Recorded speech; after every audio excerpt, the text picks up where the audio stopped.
Okay. Also, we have muted everybody just to avoid any accidental interruptions. So please stay muted for the duration of the presentation. But there will be an opportunity at the end for everybody to ask questions of our speakers. And so feel free to put questions in the chat as we go along if you'd like, or you can use the raise hand option at the bottom of your screen when we open up for questions.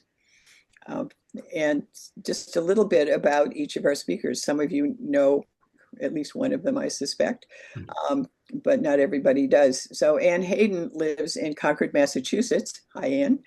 And has lived her whole life in the greater Boston area. A Davenport descendant herself, she researched her family's history in Massachusetts long before Ancestry.com came along. So you can just imagine what kind of effort that took. 40 years ago in her mother's attic, she found a notebook containing copies of the letters that had been written during the Revolutionary War by James and Isaac Howe Davenport to their brother Samuel, and we'll hear more about those letters as we go along. Over the past 4 years, Anne has done in-depth research into the family of Thomas Davenport, who settled in Dorchester in 1635, and subsequent generations of Davenport. The fifth generation included the 3 Davenport brothers. Her research provides insights into what colonial life was like in Dorchester in the lead up to the Revolutionary War, and much more. Our second speaker is Tyler Putman, who's the senior manager of gallery interpretation at the Museum of the American Revolution in Philadelphia. We did not fly him up here. In that role, he works with the team that develops and delivers daily programs, talks and tours, theatrical programs, and costumed living history at the museum. Tyler holds an undergraduate degree in historical archaeology and graduate degrees in the history of American civilization. He's nothing if not versatile. His past work experience has included historical archaeology, but also includes tailoring and tall ship sailing. So maybe you'll come back next summer with the tall ships. With that, I'll turn the program over to Anne and Tyler.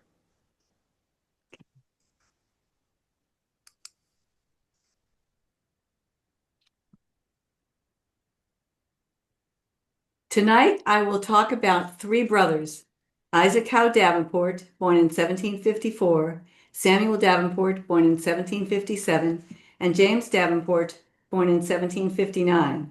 Their parents were Isaac Davenport and Mary Pray. The brothers were close in age, born in a 5-year period, and grew up together in Dorchester before the Revolutionary War. They lived during the King's mistreatment of the American colonies and Boston's reaction with riots and violent protests. The 3 brothers wanted the colonies to be independent, and they all served in the Revolutionary War. Here is their story. First slide, please. This is a photograph of the Isaac Davenport house. This house was purchased by Isaac's grandfather, Ebenezer Davenport Sr., in 1694. He was on the northeast side of Mount Bowdoin near the houses of his sister and 2 brothers. Isaac Davenport was a 4th-generation weaver. He was following in the footsteps of his father, Ebenezer Jr., his grandfather, Ebenezer Sr., and his great-grandfather, Thomas. Thomas Davenport emigrated to British America as a young man in 1635 and settled in Dorchester. Isaac Davenport married Braintree resident Mary Pray in December 1749, brought her to Dorchester, and they moved in with his parents. 2 months later, on February 19, 1750, their first child was born. Isaac and Mary were 19 years old. They had a new baby boy, and they were now sharing this house, this home, with his parents and his 6 younger siblings, whose ages went from 17 down to 2.5 years old. The Davenport home instantly became a 3-generation household with 11 people between the ages of 45 and 1 month old. Over the next 25 years, Mary and Isaac had 13 more children, and for half of that time, some of Isaac's younger siblings were still living at home. The number of people living in the house swung between 11 and 18 at least twice during the next 30 years. Isaac, Howe, Sam, and James grew up in a male-dominated and child-centered household. There were 14 children, 9 brothers and 5 sisters. When you add their father's 3 youngest brothers, who lived with them for many years, you can just imagine what the level of activity must have been like with all of those boys. And who knows where they all slept, who cooked for them, where they ate. It's amazing how many people were in this house for a lot of time, a lot of years. Next slide, please. Here's a map of Dorchester. Mount Bowdoin and the Isaac Davenport House are starred on the left. The Meeting House Hill is starred on the right. That was the site of the Dorchester Meeting House, which also served as the church and the public school. The older Davenport boys forged strong ties while playing and working together, doing household chores and family tasks. Many of their cousins lived nearby, so the boys regularly saw them at family gatherings and social events, as well as in small groups during errands, seasonal chores, or just playing in the yard.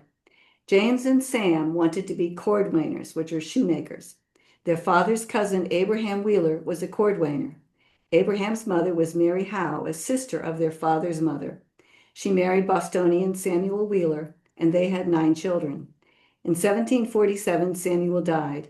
The 4 older children remained in Boston, and Mary moved to Dorchester to live with the parents and raise her 5 younger children. Abraham Wheeler was the only one of his siblings who stayed in Dorchester and raised his family. The others returned to Boston, including his brother Josiah and sister Mehitable, who married Josiah's good friend, John Crane. They all lived on Boston Neck, which is the thin strip of land that attached Boston to Roxbury, and you'll see it well on one of the later maps. This proximity enabled them to have regular contact with their Davenport relatives. I will mention the Wheelers and all of them numerous times this evening. Next slide, please.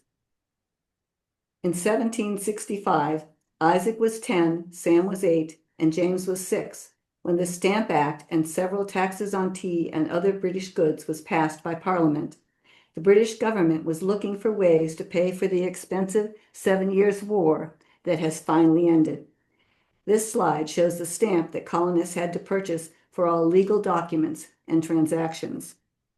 These acts led to the riots and violence in Boston and the creation of the Sons of Liberty, which organized demonstrations and protests against the British government.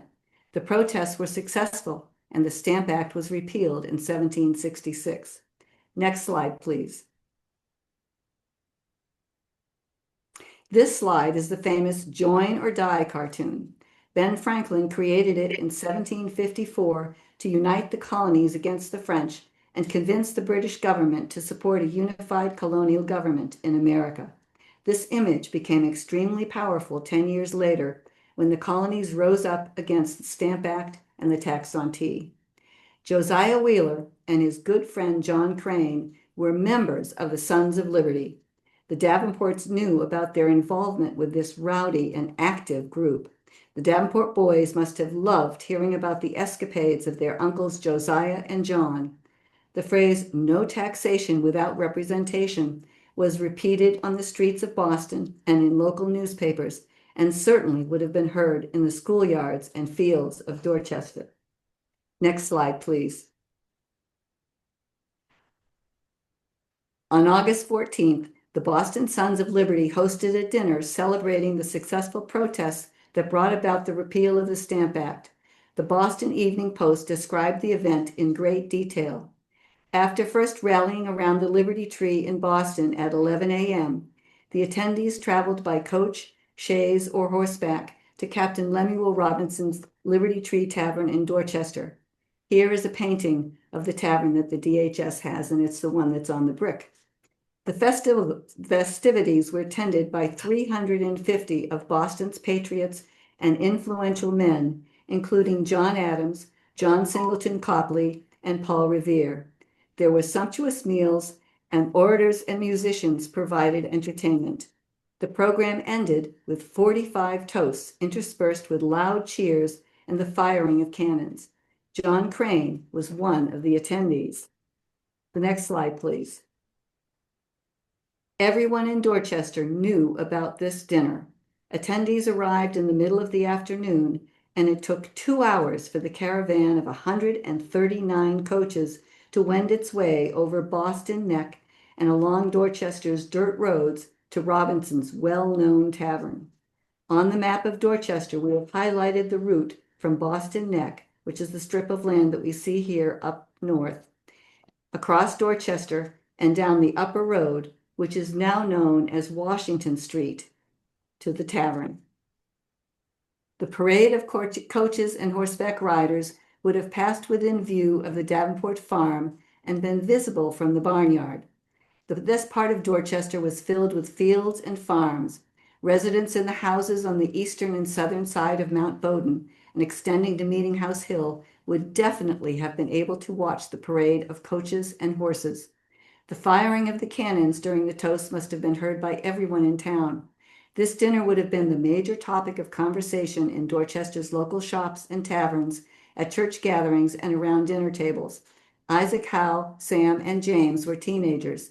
They must have boasted gleefully to their friends that their uncles were members of the Sons of Liberty and had attended the party at the Liberty Tree Tavern. Next slide, please. The Davenport family was not directly impacted by the violence in Boston. Living in a rural community, they could trade for the food and household items that they did not grow or make on their farm. They also had accounts at the small shops in their village center where they could purchase items on credit. However, tea was the drink that all British Americans had come to enjoy, and the Dorchester community was no exception. In 1770, Dorchester Town Meeting passed resolutions that encouraged all residents not to purchase goods from traders in Boston who had violated the non-importation agreement. They also resolved that whereas a duty had been put on foreign tea, we will not make use of it in our families, except in case of sickness, till the duty has been repealed. Next slide, please. 8 months later, in March 1770, several nights of violent confrontations between British soldiers and Boston citizens ended in a riot where soldiers killed 5 Boston residents. This was the Boston Massacre. Here is the famous etching by Paul Revere that sparked the outrage of Boston residents against the British Army. There were 2 trials, one for Captain Thomas Preston, the officer in charge of the troops, and a second for the 8 soldiers who fired the shots. There was a great deal of concern about whether the trials would be fair. The jury for Captain Preston's trial was chosen from Boston residents, and he was found not guilty. The second trial used a jury pool made up of citizens who lived outside of Boston. That jury acquitted 6 soldiers and found 2 soldiers guilty of manslaughter. Given the heightened interest in this event, the jury for the second trial was sequestered, which was rarely done. Abraham Wheeler was a member of the jury for the second trial. The trials were covered extensively in the local and regional newspapers. The brothers would have discussed them with their family and friends. What were the British soldiers like? Why did the Patriot lawyers work for the soldiers? And did they agree with the jury's decision that found only 2 of the soldiers guilty of manslaughter? Next slide, please. Boston Harbor was a major port in British America. This slide shows ships waiting to unload their cargo onto the various wharves. The next 2 years provided a relative calm from all of the violence and protests in Boston. But at the end of 1773, the tea tax crisis erupted into a major confrontation.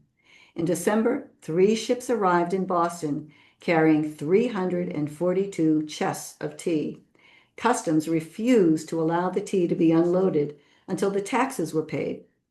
Boston citizens did not want to pay the taxes, so the tea remained on the ships. If nothing happened after 20 days, on December 17th, the ships and all their cargo would be seized by customs, auctioned off, and the British government would use the money to pay the taxes for the tea. Next slide, please.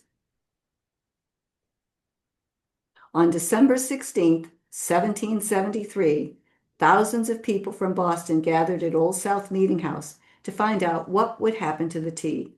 The governor decided he would not allow the ships to leave without first offloading the tea. When that was announced, Indian war whoops were heard outside the meeting house. Everyone rushed outside to follow the men, dressed as Indians with darkened faces, who raced toward the three ships loaded with the tea on Griffin's Wharf. Over the next few hours, the Indians, along with many of the men who had come to watch, boarded the ships and threw the tea overboard. This became known as the Boston Tea Party. British soldiers were never able to find any of the Indians who destroyed the tea. If they had, the Indians would have been arrested, tried, and convicted of destruction of British property. But even though 1,000 people watched more than 100 men throw the tea into Boston Harbor, no one reported on the protest. Everyone who participated had agreed to total silence. Next slide, please. And as you can imagine, Abraham Wheeler's brother, Josiah Wheeler, and his brother-in-law, John Crane, were active participants in the Boston Tea Party. In the 1884 book, Tea Leaves, Francis Drake extensively described all the participants and the planning details. John and Josiah were key members of the committee. They were part of the watch teams that patrolled Griffin's Wharf for the 2 nights before December 17th to make sure that no tea was offloaded. They also were Indians who boarded the ships and threw the tea overboard. Drake wrote that on the afternoon of December 16th, Josiah's wife, Rhoda, became aware that her husband's demeanor was off. That night, she and a female neighbor waited up for him to return. When he pulled off his long boots, some tea fell on the floor. Seeing the tea, the neighbor declared, "Save it! It will make a nice pot of tea." Aghast, Rhoda grabbed her broom, swept the tea in the fire, and declared, "Don't touch the cursed stuff." Drake also wrote that in the afternoon, a group of men, including Josiah Wheeler, met at John Crane's home to coordinate their actions and put on their disguises. That night, when John was working in the hold of one of the ships, a tea chest fell on him and knocked him unconscious. His companions thought he was dead and hid him under a pile of shaving in a carpenter shop. Luckily, he woke up before the night was over and was not caught by British soldiers. Next slide, please. Since Griffin's Wharf was directly across from the Dorchester mudflats, a good amount of tea came in with the tide for several days. The tea above was collected from Dorchester Neck the morning after, saved in a bottle, and given to Massachusetts Historical Society. In addition, a local newspaper reported that a chest of tea was sighted on the Dorchester shore. Some Narragansett Indians went to Dorchester to find the chest, which was at the home of an elderly resident. The tea was seized, brought to Boston Common, and burned. Ebenezer Withington, who'd rescued the tea chest, ended up making a public apology at Dorchester town meeting for picking up and hiding the tea. The Davenport family heard all about the Boston Tea Party. Abraham Wheeler knew Josiah and John were members of the Sons of Liberty and probably assumed that his brothers were Indians.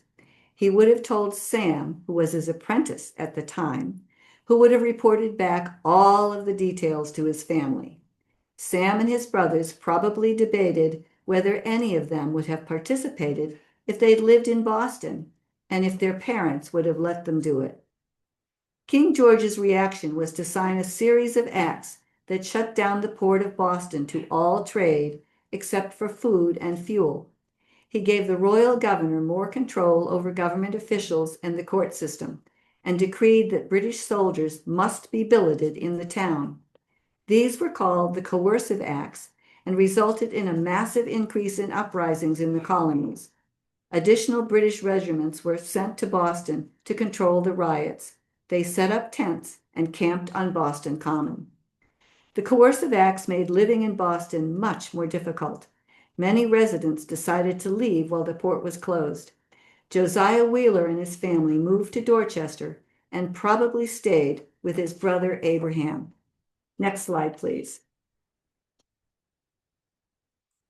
In the midst of this turmoil, James Davenport became a cordwainer's apprentice with his uncle Abraham Wheeler on his 15th birthday on October 13th, 1774. In colonial times, Boys who wanted to learn a trade were apprenticed to an experienced craftsman. The apprentice lived with his master for a period of 2 to 10 years, depending on the trade. He learned the skills and secrets of the craft so that he could eventually go out on his own and establish a shop. An official document was signed by all parties, including the apprentice's father, and the master became the apprentice's guardian for the duration of the contract. As part of the agreement, the master agreed to provide room and board, 2 sets of clothing, and schooling in reading and ciphers, along with teaching his craft.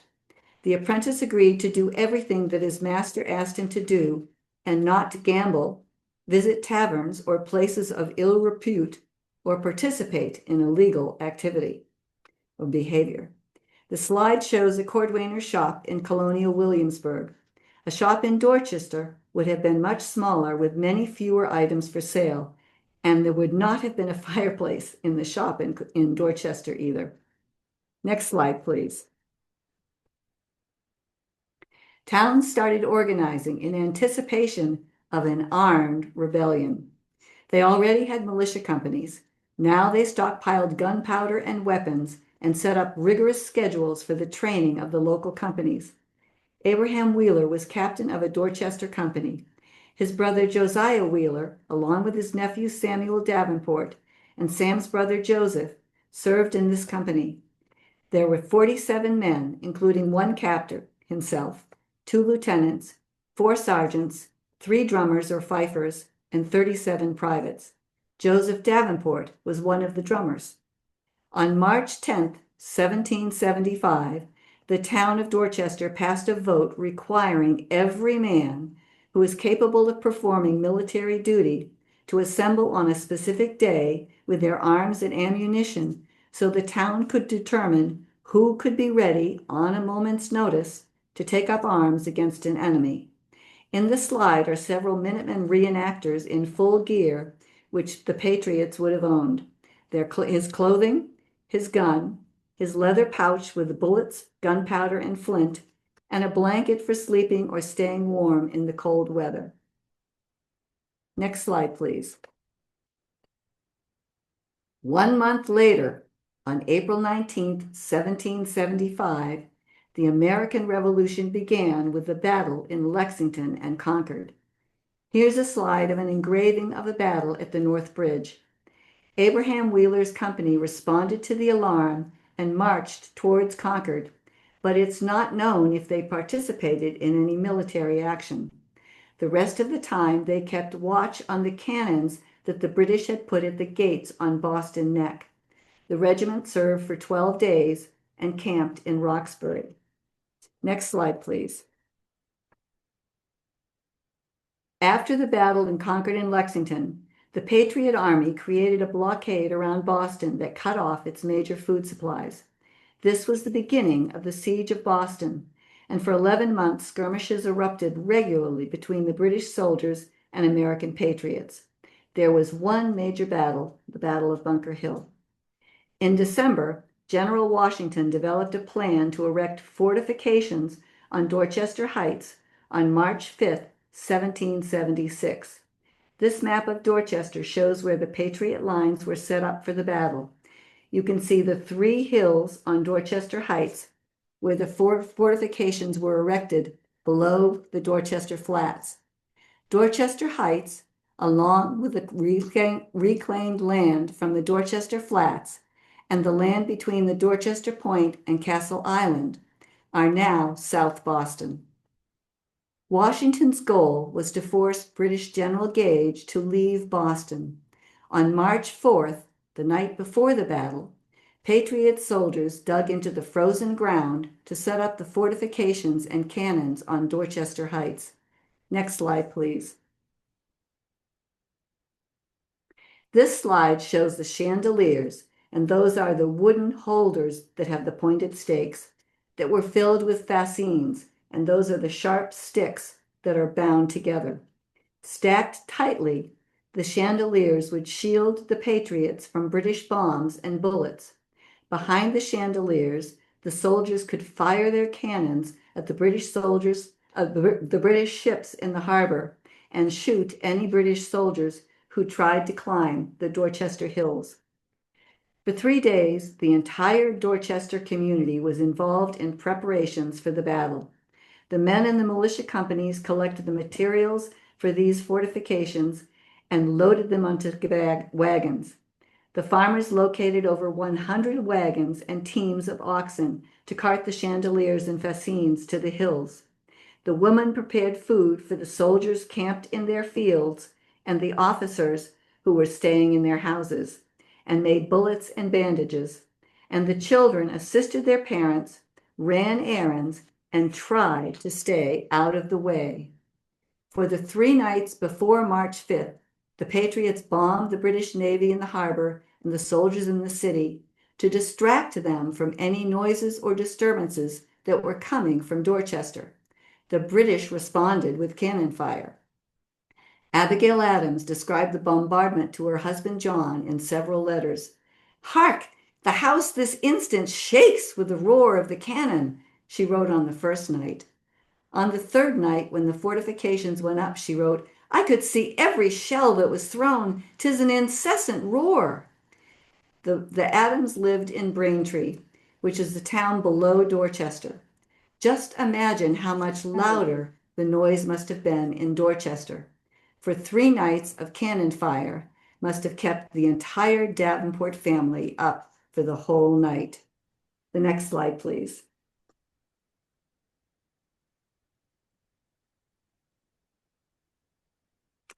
This painting gives an idea of what the fortifications look like.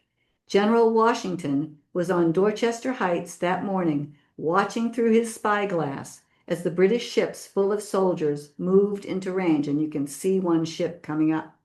The chandeliers with the fascines are all around him. That afternoon, there was a fierce rainstorm with gale force winds, and the British decided not to do the battle. They retreated to Boston. 17-year-old James and 19-year-old Sam served together in a Dorchester regiment during this time.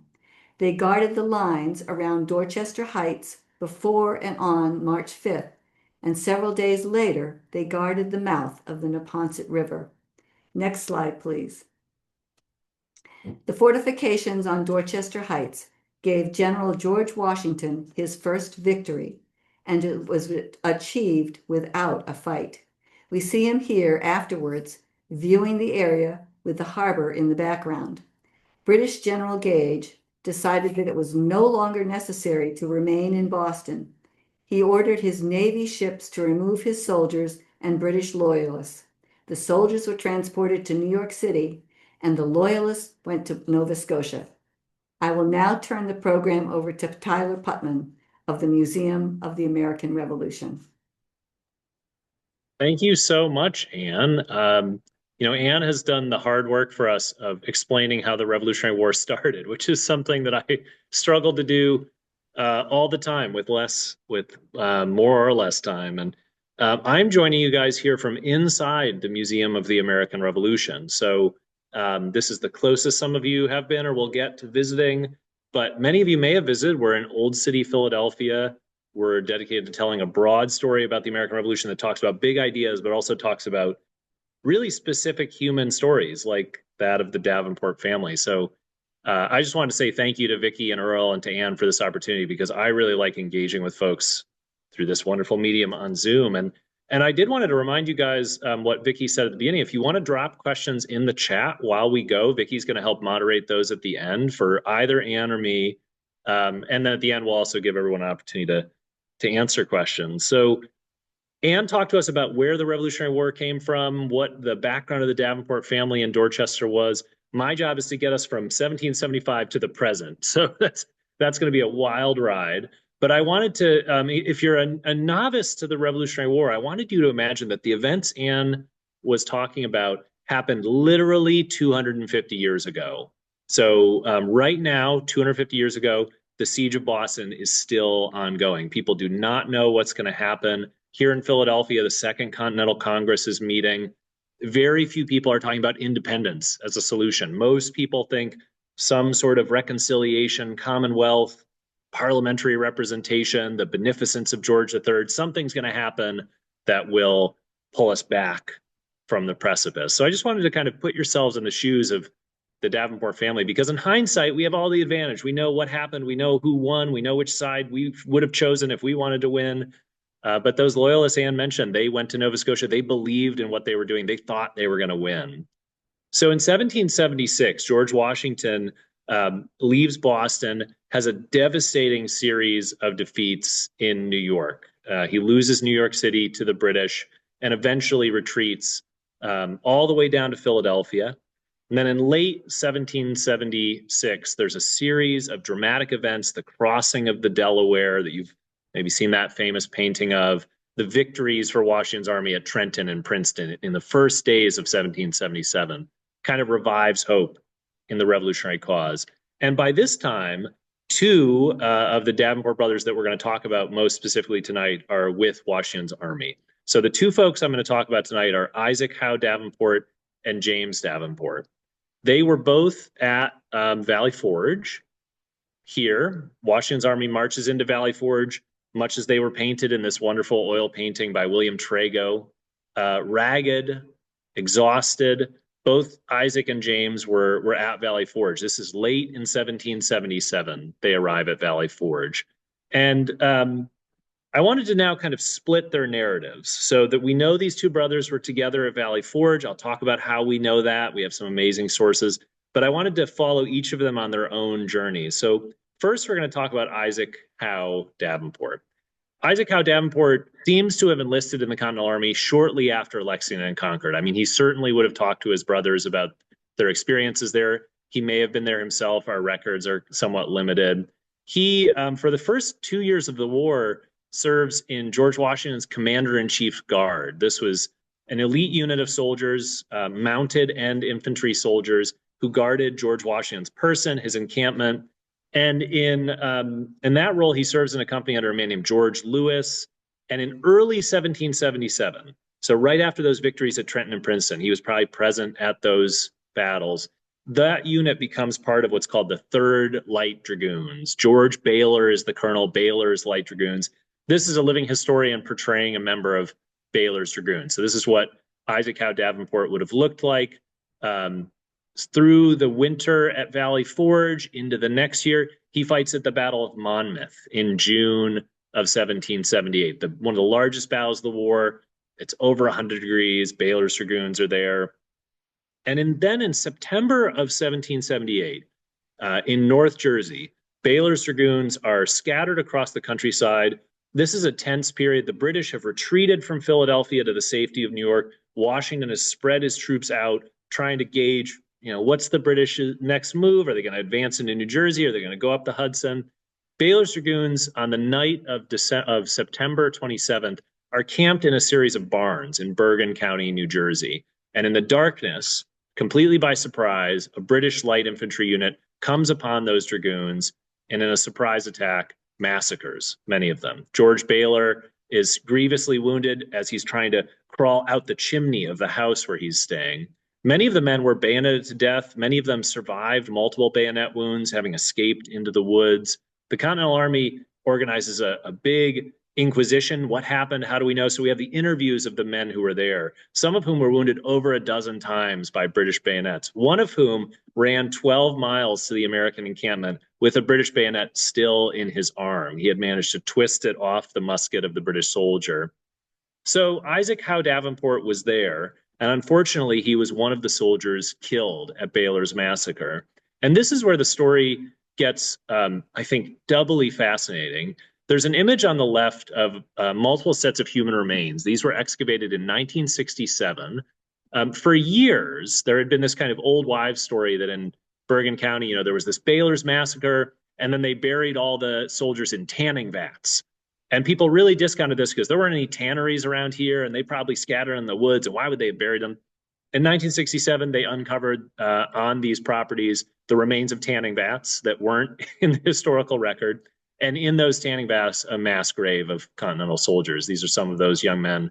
Isaac Howe Davenport was 22 years old when he was killed. And so, when I look at photos like this, it's a photo of skeletons from 1967. Maybe it doesn't move you a lot, but I think about a 22-year-old from Dorchester, Massachusetts, who never went home and who wasn't found for almost 200 years. What makes these remains really amazing is that they were actually able to identify that one of the skeletons was Isaac Howe Davenport. So, there aren't a lot of ways to do that. They didn't have DNA testing in the 1960s, but on one of the skeletons, he was a healthy young adult male. He was fully dressed when he was buried. He was in relatively nice clothing. And Isaac Howe Davenport was a sergeant, so he probably was wearing better than common clothing.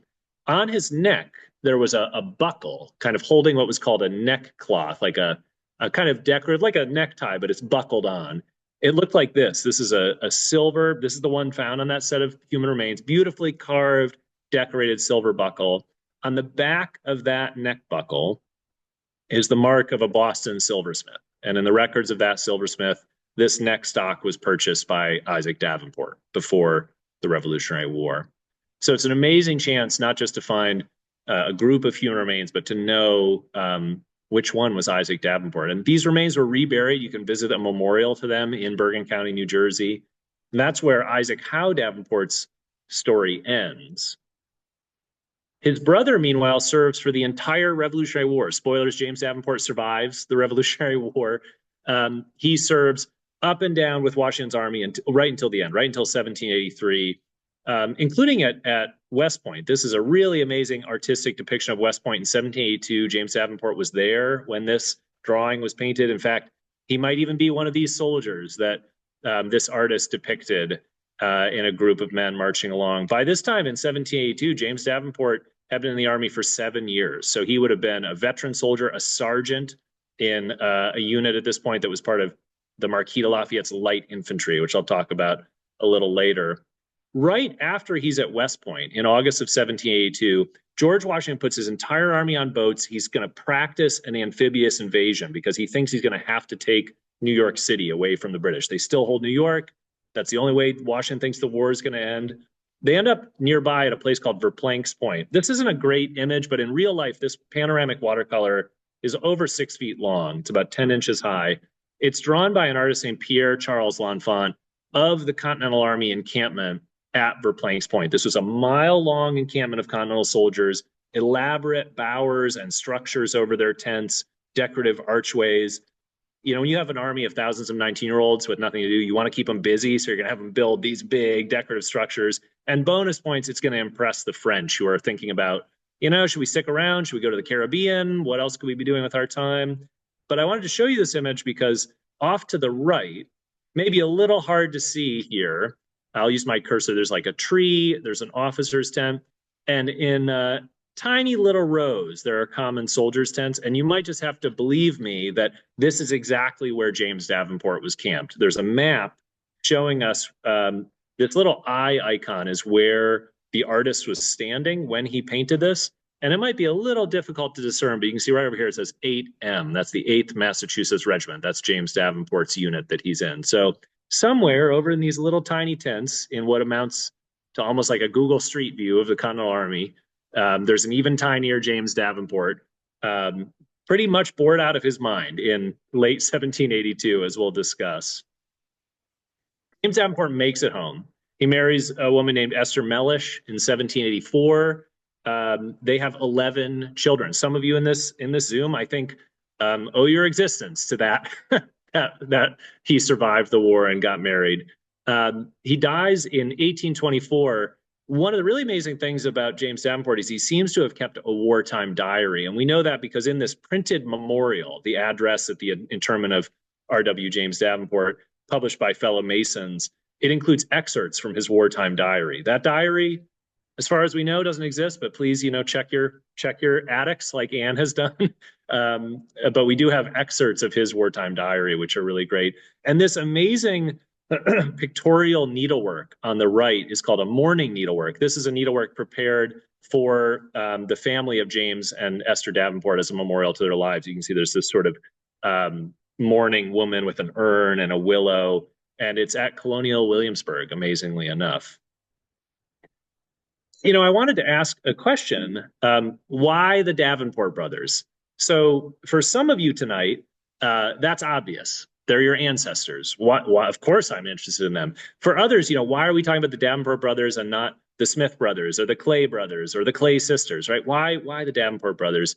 And the reason is because of a really, I think, truly unique, and I mean that word in its best, exceptional, unique, unprecedented convergence of materials from two common continental soldiers. And we've been talking tonight about all this information we have, where they were born, what they did, this book, this needlework. This is incredibly rare to have this much stuff about individual common people in the Revolutionary War. And, it is available happily on our website, thanks to Anne's generosity, through this amazing interactive web page. So as Vicki mentioned at the top, about 40 years ago, Anne found this ledger, I should say, this probably 1850s account book. The back of that account book, copied out by the nephew of James and Isaac Davenport, was a series, almost 20 handwritten letters. So at some point in the 1850s, this nephew borrowed his uncle's letters, both uncles, and hand copied them. He was probably worried that those original letters might someday disappear. And surprise, we don't know where those letters are. They did disappear. So thank goodness he took the time to copy them down. And so these letters, we have really very, very few letters from common continental soldiers. Many of them were illiterate, but they didn't keep their letters. They didn't write home very often. So to have almost 20 letters from two soldiers is really unprecedented. And before I talk to you about why the museum was especially excited about those letters, I wanted to give you a little sample of what's in them to hopefully encourage you to go, well, you're already home, I'm not home, to stay at home and read these letters from wherever you are. So they are written primarily to their brother Samuel, who Anne mentioned. There's 2 letters from Isaac Howe Davenport from before he died, and the rest are from James Davenport. And you can see this little preview. They're often headed where and when they were written. So this one says Garrison, West Point, June 1782. So right when that watercolor I showed you was depicted. So, what I love about James Davenport especially is that his sense of humor comes through in his letters. So here he's saying, you can read this it's a joke. And I actually had to read this letter several times before I understood that he was joking. He says, there's much talk of the war being almost over, but as some of our men said, so he's saying, this is almost a dad. I'll read it and then I'll tell the joke. Maybe I'll do that. As some of our men said to another, what news? The other says the war is over, ain't it? The other says, yes, it is all over the world. So this is a dad joke, as they say. One continental soldier says to another, hey, did you hear the war is over? Oh, really? That's amazing. Yeah, it's all over the world. Ha, ha, ha, ha. This is a really amazing little snapshot of humor in a letter. And often we think of these people as being very formal with powdered wigs and, stand-up guys. James Davenport's letters are filled with jokes and asides. He's saying, this is a little PS to one of his letters. Sam, I wish that when your ship comes in, you would send me 100 guineas, which is an absurd amount of money. Send me $1 million, right? You would send me 100 guineas, for I stand in need of them. I am James Davenport, gentleman soldier. And he says, it's interesting. James Davenport is not all fun and games. He is really fed up with 7 years of soldiering by the end of the war. So he is constantly talking about how to, hoping the war is going to end. So here he is. There is no news. There is talk of the war being over, but I don't believe it. I wish I could. For 6 years and a half of being a slave is nothing enough for once. Here he's saying at the top, as for news of a public nature, I have none at present, but hope for a speedy end of this unhappy war, so that I may have the happiness of spending some part of my precious time with some clever mall, especially in the dark part of the day. So here he's saying he's looking forward for the war getting over so he can spend some of his precious time with a girl, especially in the dark part of the day.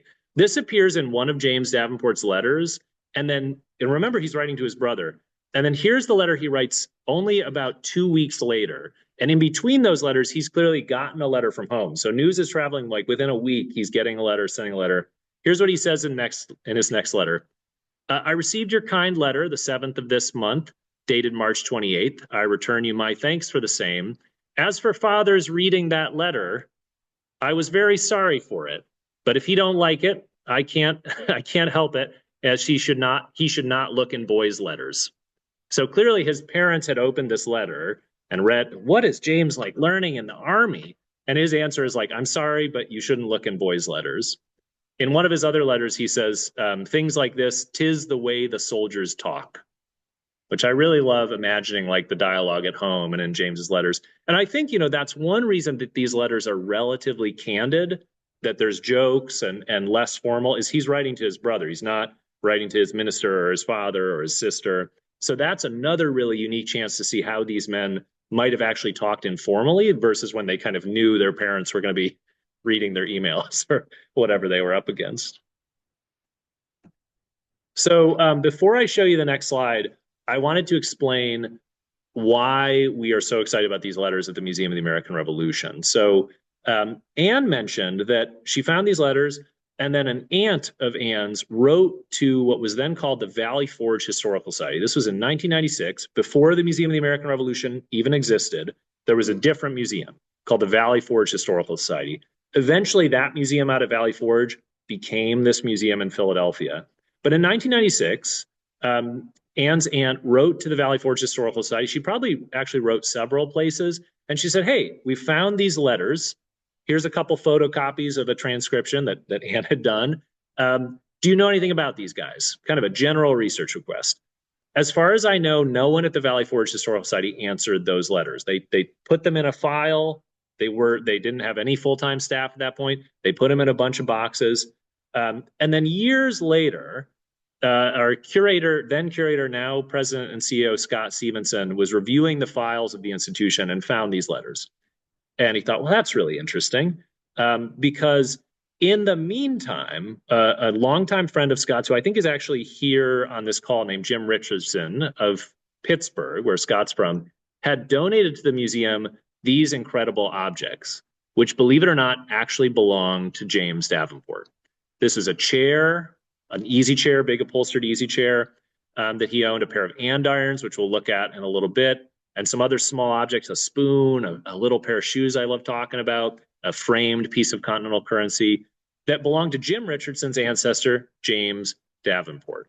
And in a really bizarre coincidence, not only had these objects survived in one line of the family and come to the Museum of the American Revolution, but these long lost letters had appeared. So during COVID, Scott and I kind of had a little extra time on our hands. And we wondered, I don't think anyone ever answered this letter from 1996. Like, do we think these letters are still out there? And are they in Nova Scotia? That's where this letter came from. And we did like some true old school history researching with like Canadian phone books and obituaries. And eventually, thanks to relatives of Anne who answered their phone when I called them, we were able to get in touch and realize that Anne had inherited not just these photocopies of transcriptions, but the actual ledger with the letters in it. And I think that was probably almost 5 years ago. And that amazing convergence inspired us to create this great digital website and to revisit the objects that Jim had donated and say, what else can we learn about James Davenport now that we actually have his own words? We had family stories that I'm going to tell you guys about, but now we have his firsthand account. And again, I just want to double down on emphasizing that, I've studied the Revolutionary War and common soldiers for a long time. This is essentially unheard of, that you have someone's letters and their stuff. It's really, really amazing and rare. So what does the stuff include that was in Jim Richardson's collection, which was donated to the museum? There's an amazing pair of epaulets. These are little shoulder devices. And we're going to show you a closer look at these in a little bit. They were given to James Davenport by the Marquis de Lafayette. Lafayette's light infantry, the unit that James Davenport was in towards the end of the war, every sergeant in that unit was given a pair of white bobs, they called these bobs, and a sword as a mark of their rank. Lafayette had imported these from France. You can actually see on the right-hand side, we put these epaulets under a black light. And under that, you can see the faded ink inscription jumping out. ID or JD is what they would have meant by that for James Davenport, his little marker of ownership of these objects. These are perhaps my favorite objects, at least in this gallery of the museum, if not the whole museum. They're a small pair of baby booties. In real life, they're about, 3 inches long. They were made according to the family story passed down to Jim Richardson by Esther Davenport, Esther Mellish Davenport, James's wife, whom he married in 1784 for their first child. And they were made from a captured British redcoat, which I think is just the most poetic kind of swords into plowshares thing I can imagine. And I actually made a replica of these just to see if they would actually work on a real pair of human feet. So there's the replica of the Davenport baby booties. They wouldn't let me do that with the real the real baby booties, but here they are on a friend of mine's newborn baby feet. And they babies grow out of these fast. So just the thing I learned is that these were not for extensive use. You know, the last thing I want to do before we open to questions, though, I'm actually going to stop screen sharing and I'm going to work with our AV tech to show you guys a couple of these objects, because one of the amazing things we can do when I'm in the museum is give you guys kind of a special treat of getting you to feel like you're in the museum. So I see you, Ryan, and I'm just going to pin you. Oh, you did already. So is everybody seeing Ryan's screen? Are you guys seeing like a big blue case? Not yet. Spotlight for everyone. There we go. How about now? Vicky, Ann, Earl, seeing a big blue case? Yes. Great. With the epaulette. So this case is actually about, I don't know, 10 feet from where I am. And I just wanted to give you guys, we're going to start from left to right. We're going to look at these two, they're called andirons. They're these, or fireplace dogs, they're sometimes called. And so these are cast iron. They sit in your fireplace. They hold the logs up over the fire. You can kind of see there's like a little bar on the back, and they allow your fire to burn nice and bright. And these are Hessians, the enemy of James Davenport, the German auxiliaries who fought with the British. And according to the family story, James Davenport would sit in that easy chair in his old age and tell war stories, and he would spit tobacco juice at these Hessian andirons where it would sizzle away as his little bit of revenge. You can see just above them to the right, this pair of white epaulettes, the actual epaulettes that the Marquis de Lafayette presented to James Davenport. Really amazing, beautifully braided, decorative things that he must have treasured. And then just below them, that pair of incredible red wool baby booties. One of my favorite things, like I said, and just really cool to see them here on display at the museum. They were off display for a little while because we changed this case periodically. So I think we all like rejoiced when they came back because they are just the coolest things. You can see they've got a couple little ties, a green ribbon trim, yellow, kind of yellowish leather soles. Oh, Ryan's getting good here. Look at that. That's cool, man. We got good cameras here. Sorry, I'm excited by our own tech abilities here at the museum. And you can see, probably make out the weave of that red wool that came home with James Davenport. The last story I wanted to tell you guys, though, is we're gonna go up to this photograph of a man that James Davenport would have known. And I think I saw something pop up in the chat. Some of you asked, where is the sword? And some of you may be aware that actually out in the wild somewhere is the sword that James Davenport used during the Revolutionary War. I said Lafayette gave these men epaulettes and a sword. That's still in a private collection. So that's kind of like one of our white whales. If we had the letters and the chair and the andirons and the sword, that would be really tremendous. But I wanted to tell you about a different soldier in Lafayette's light infantry. This is a man named James Keeler. He's from Connecticut. James Keeler served in Lafayette's light infantry. He was a sergeant like James Davenport. So photography was invented in 1839. That's after James Davenport dies. But Jeremiah Keeler actually lived long enough that he was photographed. He's in this daguerreotype, photographed in about 1850. And, you know, this photograph was known by historians. It's been published. It's in the Keeler Tavern Museum collection in Connecticut. And you can probably make out that in this photograph, Jeremiah Keeler is holding the sword that Lafayette presented to him almost 75 years before this photograph was taken. These were beautifully made French imported swords. The hilt, the brass guard around your hand worked with the script letters USA. What wasn't known to historians until last year is that that sword that Jeremiah Keeler is holding still survived. And the sword you guys are seeing right now in the case is the sword of Jeremiah Keeler. It still belonged to descendants of his family. So I like to think that while we don't have a photograph of James Davenport, that someday we'll get a little closer to seeing his sword here. That sword has its own amazing history. James Davenport's sword, according to its provenance, was held up by his daughter in 1824, the year James Davenport died. That year, the Marquis de Lafayette returned to America on a giant tour. And while James Davenport had died, his daughter went out to meet Lafayette. And from the crowd around Lafayette's carriage, she held up James Davenport's sword. And Lafayette recognized it as the sword of one of his men. And he remembered James Davenport when meeting his daughter. So anyway, I just wanted to give you guys a chance to imagine yourselves here in the museum, or to invite you here to see this amazing stuff. We welcome another number of Davenport descendants, but also plenty of people who love these stories despite not being related to them. And I think what I'd love to do now is kind of end the formal remarks that I'm giving and open us up to questions, which I think Vicky is going to at least start moderating. And then after we cover anything that came up in the chat, we're happy to cover anything you guys want to ask by unmuting.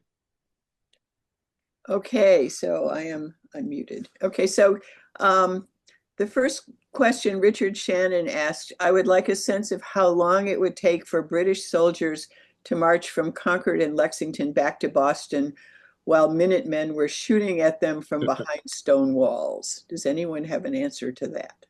Sure, yeah, I can answer that unless there's any other battle road experts here. So the British leave Boston in the dark of night in the early hours of April 19th. They get bogged down on the way there. They arrive at Lexington Green. Just about daybreak is when those first shots at Lexington happen. And then mid-morning in Concord. And then they march what's now called the Battle Road under constant attack. Minutemen have marched, some of them over 30 miles to get a chance to take shots at those soldiers. Most of those soldiers arrive back in Boston totally exhausted by the evening of April 19th. So it takes them most of the day, probably after it was dark, they're still arriving in Boston that night. Okay. Heather Powell says, I have Jonathan Davenport as a Revolutionary War veteran. Also, he moved north, and I'm not sure how his war experience was different. And then later on, she says that he is her fifth great-grandfather, I assume that is. Anne might know, but Anne, I think there's a batch of Davenports who do move into Massachusetts, deeper Massachusetts. Am I right in remembering that, Anne? Yes, I'm not exactly sure about Jonathan. He was a couple of years younger than Isaac, James's father. So he was older, and so he probably served, but I don't know exactly when. He moved to ultimately moved to Maine, so that I'm not exactly sure of what the timing was for him in doing all of that and what he would have done in the war. So I can't help you out directly on that, Heather, other than the little bits and pieces that I remember right now. Yeah, I don't know how to raise my hand in this, but the Jonathan who moved to Maine, that was Joseph's uncle, I believe, and he was actually, if it's the same Jonathan, who's a Patriot ancestor in the DAR, he's actually in for civic service and patriotic service. He was a select man. He was the town clerk. He had a lot of civic duties that, at least again in the DAR, they recognize people for that also. So if it's the same Jonathan, that's the one who moved to Maine, who was the uncle of Joseph Davenport. Yeah. Thank you, Marty. That is the same Jonathan. So okay. William Rivers says that this sword looks like a cutlass. Is that a cutlass? Yeah, people might have called that a cutlass. They have all sorts of fun words for swords in the 18th century, but yeah, a cutlass would be a fair description for that kind of style of sword. Okay, and is the museum in Center City, Philadelphia? Oh, yeah, we are in what most people would call Old City. So we're at the corner of 3rd and Chestnut, about 2 blocks from Independence Hall. Very easy to get to, easy parking. I take the train in every day. Yeah, no, it's a great place. But yeah, an Old City where we are. Okay, so everybody should go visit. Yeah. Sean Wright, you say, man, that's the Pope family, Hale family in Lexington battle. Many from Dorchester in that Lexington battle. I guess, I don't know if that's a question or just an additional information, Sean. Do you have that? Okay, okay. And then Carol Mooney wanted to know, did any letters mention soldiers from Dorchester? I suppose that's Yeah, James, what they might have known. yeah, James and Isaac love mentioning other men who they're serving with, but also people at home, siblings, cousins, other soldiers. Anne actually really helped us crack the code because often they're just using like first names or nicknames. And so Anne did a lot of work to kind of figure out who those people were. And if you go on the website, thanks to Anne's work, anytime someone is mentioned in one of the letters, there are little kind of hyperlinks that will tell you, oh, that's his brother or that's so and so at home. So that might be useful for those of you who are doing Dorchester work about other related people. Mm-hmm. I tried to follow that up so that I'm very willing to share what I learned with anybody else if they're interested in figuring that out. And this is sort of where they thought, oh, maybe I can find some more about who they know because James definitely wanted to hear about what all of his friends were doing and who they were getting together with. So he mentions a lot of different people in the letters. Oh, that's And good. that also reminds me that I was going to share on camera for those of you who might be watching a recording, but Vicky and Earl will also share. If you want to get in touch with us, please do email me. My email is my first initial last name, tputman, Tputman, at amrevmuseum.org. And I'm also happy to kind of then connect you guys with Anne, but that'll be the easiest way. And I'll also put it in the chat. So that's my email as well. Okay. Okay. When is Anne releasing a book? Oh boy, Anne, you let yourself into this. Yeah, what I will be doing my research, writing up my research on James and his 13 siblings over the course of the next year. I've done the past 4 generations. So I would say next summer I will have got that all written for all of them to figure out what to do with them. I intend that information will be definitely available to anyone who's interested, who's a descendant or interested in the history or whatever, but I haven't figured out the best way to do that. I'm not sure if it's book quality, but it's definitely interesting stories and interesting stuff so that you can get back in touch with me through the Dorchester Historical Society or Tyler, and I can give you more information about all that because there's a lot of fascinating stories and I've learned a lot about Dorchester.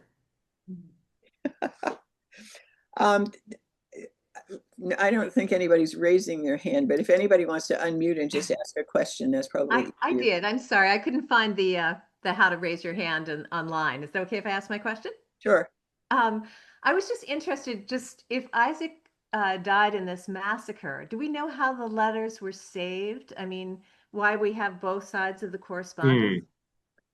Yeah, I think my sense, and Anne can prove me on this, is all of the letters were written to their brother Samuel. So they Oh, presumably were only, Isaac might have written to all his other brothers, James might have written to his parents, but the only letters that survived were through this single recipient versus a single sender. That's a good good I thought point. they were writing to each other, but they're not. They're Oh, writing. yeah, yeah. Yeah. No, good point. Yeah, they were writing to the same person who was, distant. Yeah. Okay. And as you can well imagine, soldiers in the field, either in camp as well as definitely in battle, can't carry things. So Right. that I am Sure. guessing that probably none of the letters that James received made it back to Yeah, Dorchester. sure. Some of them might Yeah. have in the latter 1 or 2 years, but and ultimately we don't know what happened to them.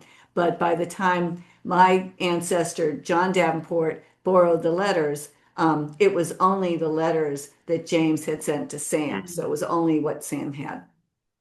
Somebody asked, oh, Sean asked, what happened with the items found from the grave in 1967?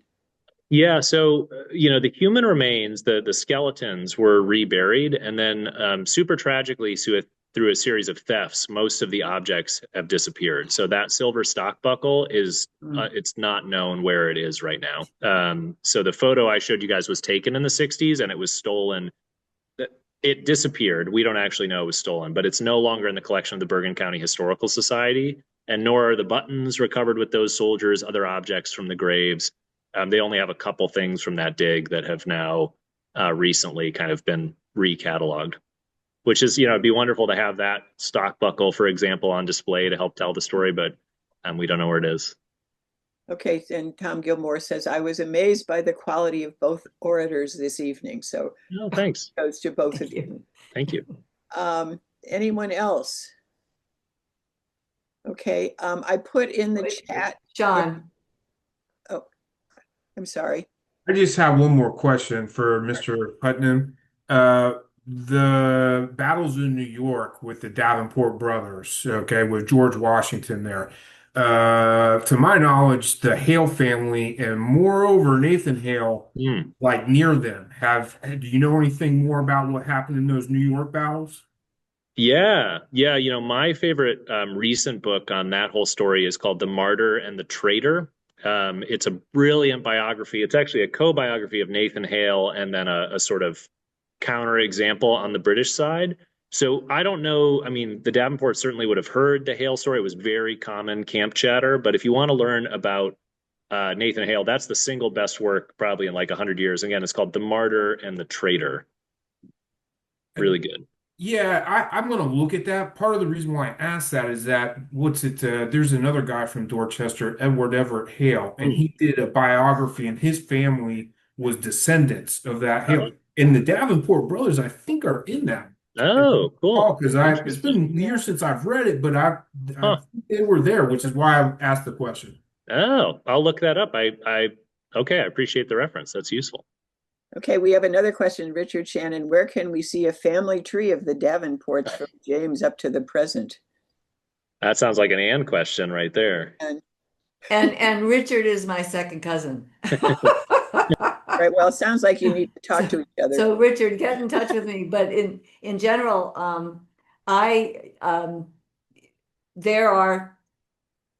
that material and can make it available. And if there's interest in specifically directed, just sort of who they were and whatever, I put material that I have written in a Dropbox. And if anyone's interested in reading what I have, and that I can put that in a Dropbox, that specific family tree, and that way it'll be available, so that as opposed to waiting a year. Okay, thanks, cousin. So Karen says DAR has my line. I know, lots of organizations do research to qualify people for membership and things like that. So maybe that's what she's saying there. Okay. I'm also on Ancestry. James Davenport is my fourth great grandfather. So I've got my line all the way back to his great great grandfather when they came to America. So if anybody wants to find me on Ancestry. I have, what I meant is I did